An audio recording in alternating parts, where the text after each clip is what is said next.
સુરેન્દ્રનગરની ધરતી પર બની ગયેલી સત્ય ઘટના. જાતનો મુસલમાન ને સલીમ પઠાણ જેનું નામ, પોતાના પરિવારમાં 2 દીકરા, 1 દીકરી ને પોતાની પત્ની, પણ માથાના વાળ જેટલું જેને દેણું થઈ ગયું.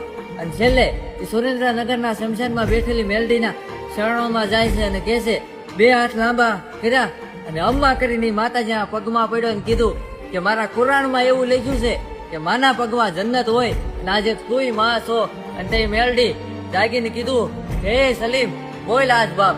તે કીધું સલીમે, માં મારા લેણિયા તો મને મારવા ફરે છે.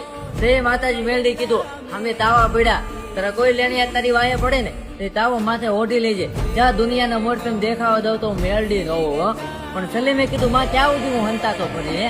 તે માતાજી મેલડી કીધું, 6 મહિનાની અંદર તારા 1.25 કરોડનું લેણું છે, જા તારા જે લેણિયાત મળે ને એને કઈ કેતો નહીં. લેણિયાત તને સામેથી એમ કે ને કાલે તમારા કોઈ માં આવ્યા હતા, તમારા બધા પૈસા દઈ દીધા તો માનજે કે સલીમ પઠાણ તારી મેલડી હતી હો.